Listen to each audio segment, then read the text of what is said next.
Hi guys, it's Mrs. Brabant again. I'm just going to show you the next part of our target, which is target 2. We're going to be adding and subtracting rational expressions. Now remember, that means we have two fractions here, and involved in all those fractions there's variables. That's what makes it rational. We're going to use the same rules we did on the last video, which means we need like denominators. So you always take a look at the bottoms of your fractions, and if they are the same, which these are, we call those like denominators. So that means it's okay to go ahead and combine the numerators. So what we're going to do is change this. Instead of having two fractions, we're going to have one with the same like denominator. And then we're going to combine the top numerator and put all those together in one large fraction, again, because they were the same.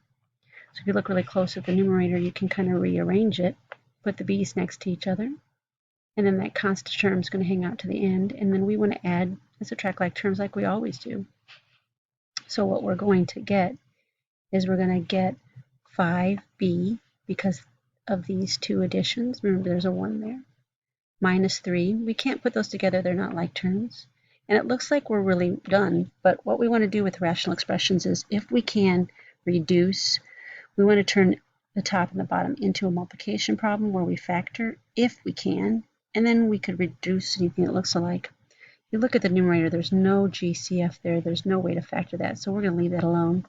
We could reduce the bottom by taking a 6 out of both, and it'll now look like this in the denominator with a GCF of 6, and then 2b, because we divided, minus, actually that's going to be a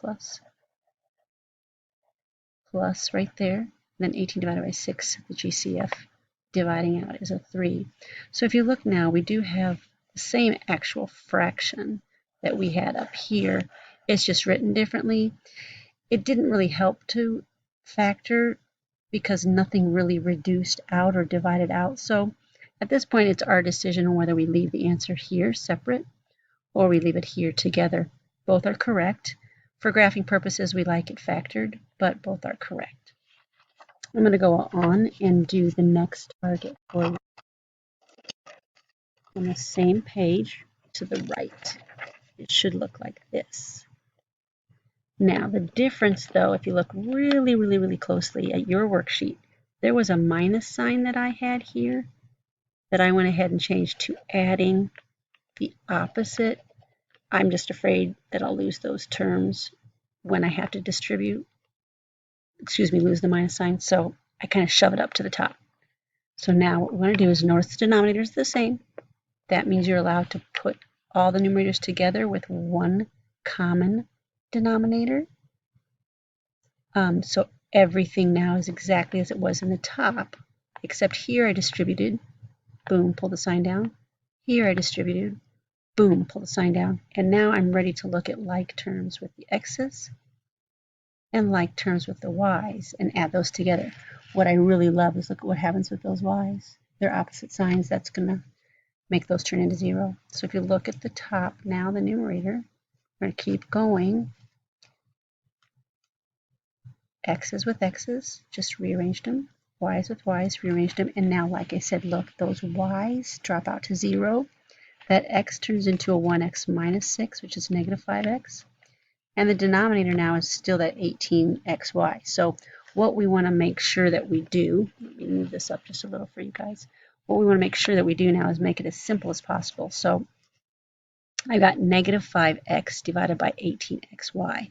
Look at the x's here. Because this is all multiplication on both the top and the bottom, you're allowed to reduce and divide out. So that x divided by x will turn into 1.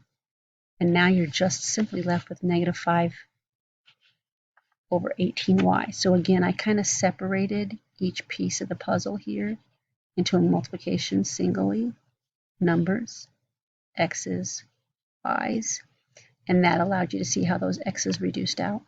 So this is a nicer looking rational expression. So again, those are all nice because they're common denominators. Now, if you look at the next two, I'm going to look at the one on the bottom left.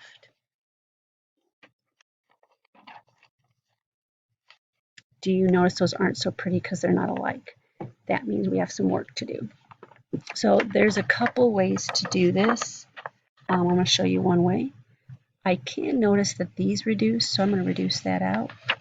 That changes this to a 1, which is really now easy for me to change my denominators to look alike. Now, remember from the first video, if denominators are not the same, you're going to have to multiply by what's missing in order to make them the same. So this one here does not have the entire group, so I need to multiply the top and the bottom by that group that I need. What's going to happen is some distributive property is going to happen now on the left, and so watch what happens here. If you don't like that 2x behind, you can move it in front, but you're still going to distribute and distribute. Notice the denominator is right where it needs to be now because it's a match, so that's going to be great. So if you notice here, 2x times 5x is going to be 30x squared. And then we're going to have 2x times 3, which is going to be 6x. And then that adding the 7, we don't multiply the 7 because it was already in the denominator that it needed, so we didn't need to change anything. So again, what we've really got here, excuse this little mess right here, let's go over the top here. We got 30x squared from the first multiplication, 6x from the second, and 7 from the third. It's all over that same denominator. We could stop here, but we always want to check to see if I can factor. I can, but in doing so, it did not help reduce anything. So I can either leave it like this, or I can leave it factored. I do like it factored because that's going to help with graphing later, but that problem's now done. We're not going to check exclusions right now because, again, we're not graphing, and we'll do that in another video.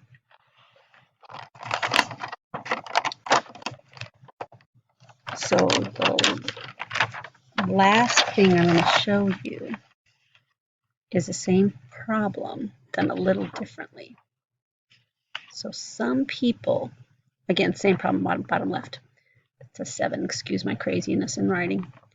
Some people like to factor what they see. So they see 2 separate pieces, and then they just multiply by what's missing. So if you look here, we kept this guy here, kept the 3 here, did not reduce, broke this guy apart with multiplication. And now if you take a look, now look at that factor, 3 times a group. I have 3. I can just use this 5x plus 1 now that I factored as the missing piece. So what's going to happen now, it's going to be kind of the same. You're going to get 5x times 6 is 30x squared. 1 times 6 is 6x. That's from the first part. You still get the plus 7 because there's nothing in common, or excuse me, nothing that you needed to change here. That was a good denominator. We liked it, it matched, so we don't need to change it. And now I immediately have it already factored, and it's good to go. Now I could check to see if I could factor apart, right? This is multiplication in the numerator, but no matter what I try, breaking apart the 30, breaking apart the 7, I'm never going to get a 6 in the middle. So that doesn't really work. So no factoring helps, and I'm good. I'm good to go. So I'm going to leave the last one for you to do. Hope that worked for you. Watch this video as many times as you need, or ask in class, and we can go over some more. Thank you. Have a great day.